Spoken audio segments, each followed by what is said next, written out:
Olá a todos, vamos falar sobre a divisão cronológica da história. Para começar, temos que definir quando começa a história. A historiografia tradicional considera que a história tem início com o desenvolvimento da escrita, que aconteceu mais ou menos por volta de 4.000 a.C. Essa ideia ela vem muito do jeito de se entender a história antes, que um documento, uma fonte histórica só era considerada se ela fosse escrita. Hoje a ideia já não é mais bem assim, tem muitas outras coisas que você considera como fonte histórica, como uma pintura, né, qualquer outra coisa, um objeto e tal. Mas a escrita, então, a partir desse pensamento, ela ficou determinada como o início da história. Tudo que vier antes da invenção da escrita é pré-história. Tudo que vem depois da escrita é história.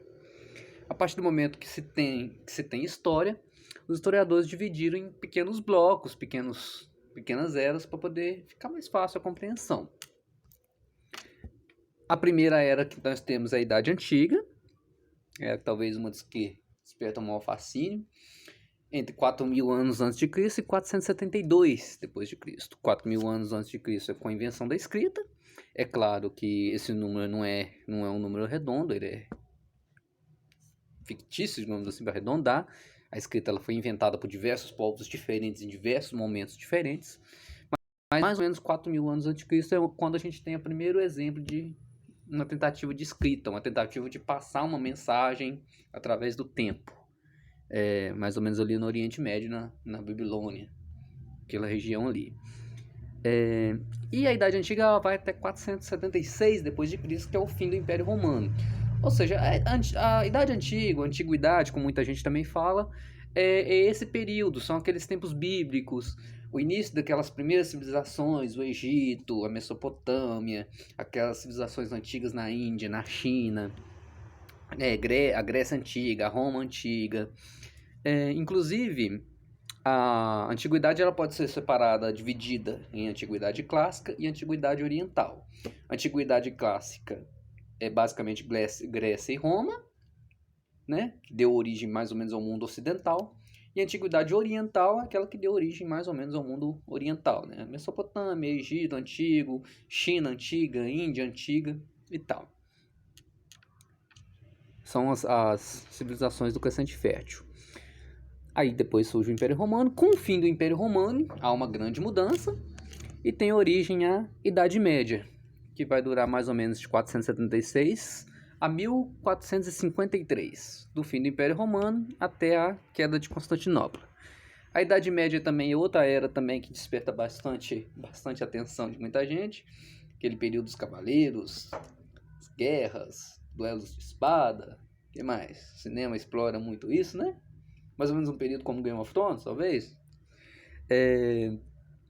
É um período predominante desse pensamento.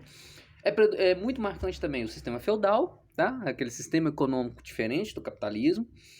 A população predominantemente rural, sempre trabalhadores na terra, né? Pessoal que trabalha na terra. O sistema feudal, ele é um sistema em que há um dono da terra, no caso o rei ou o senhor feudal. Esse dono da terra, ele meio que empresta a terra para o camponês.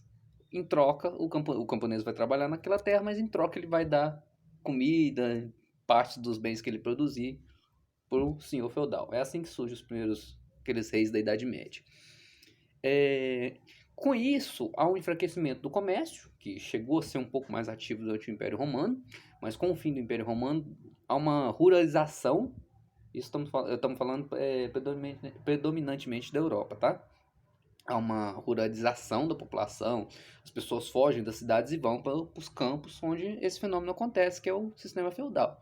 Um rei divide a terra entre os camponeses que vão trabalhar nela, que vão, em troca disso, sustentar o rei, digamos assim. Por isso há um enfraquecimento do comércio. Sem cidades, poucas pessoas juntas, sem comércio. Também é o período de domínio católico, tá? Na Europa, quando a Igreja Católica tem o domínio absoluto sobre a cultura. É um período muito teocêntrico, né? Tudo é em volta de Deus, o pensamento a respeito de Deus, ele é muitíssimo forte. Ele não é só forte, ele é realmente dominante. Um pensamento medieval, por exemplo, ele difere muito do nosso porque ele é 100% teocrático. Ele é 100% voltado para Deus. Tudo no pensamento medieval é voltado para Deus.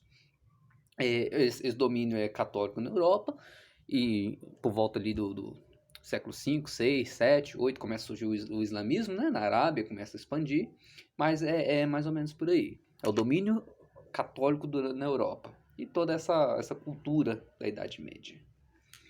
Com o fim da Idade Média, começa a Idade Moderna. E a Idade Moderna ela vai de 1453 a 1789, da queda de Constantinopla à Revolução Francesa. Outro período instigante da história. Que período da história que não é instigante também, né? Da queda de Constantinopla começa ali com o Renascimento.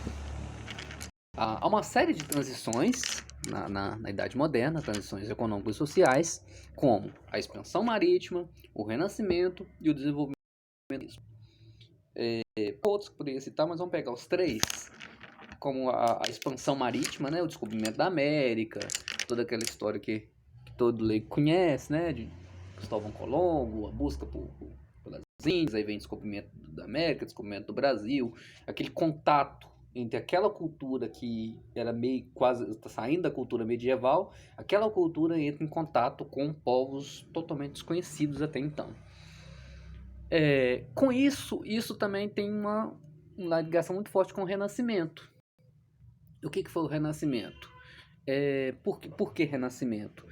Porque as ideias da antiguidade, aquelas ideias, grande parte das ideias desenvolvidas na antiguidade, como os filósofos Platão, Sócrates, tinham sido perdidos. Depois que veio a dominação católica, esses pensamentos, esses filósofos ficaram perdidos. E eles foram resgatados pelos árabes, que traduziram, dos árabes foram traduzidos. Ou seja, a Europa resgata o pensamento de alguns filósofos clássicos. Por isso é um renascimento. Volta a ter uma valorização do ser humano, coisa que ficou perdida na Idade Média, né? Como eu disse, tudo na Idade Média era voltado para Deus. A partir do Renascimento, há uma volta à valorização do ser humano. Não é que Deus seja esquecido na Idade Moderna, mas o ser humano volta a pensar em si mesmo. Ele volta a se vangloriar, ele volta a se... Acho que vangloriar não é bem nem a palavra certa. O ser humano ele volta a perceber a sua própria importância, ele volta a ter uma noção da sua própria liberdade. E com isso tem desdobramentos incríveis, como um avanço da ciência, né? Um avanço da ciência, um avanço da medicina. Porque, por exemplo, um pensamento medieval, uma doença não vai ser curada a não ser pela vontade de Deus. Qualquer tentativa do ser humano de fazer qualquer coisa diante de uma doença é quase como uma afronta a Deus. Porque o doente só vai ser curado se Deus quiser. Esse é um pensamento mais medieval. Na Idade Moderna, esse pensamento já tem um desdobramento, ele tem um avanço. Porque Deus não é esquecido, em momento nenhum. Mas há um pensamento de que o ser humano pode fazer alguma coisa. O ser humano tem liberdade, ele pode pegar e fazer, ele pode ir atrás, ele pode buscar. Isso é a característica da Idade Moderna, que vai influenciar muito o desenvolvimento do capitalismo. Depois vem a Idade Contemporânea, que vai da Revolução Francesa até a atualidade. Eu teria que aprofundar um pouco mais na Revolução Francesa, mas eu não vou poder fazer isso agora. Há uma mudança profunda na organização da sociedade, da Revolução Francesa para cá. Há uma forma muda a forma de organização política, o absolutismo dos reis são questionados, e tudo isso tem um desdobramento muito grande na atualidade.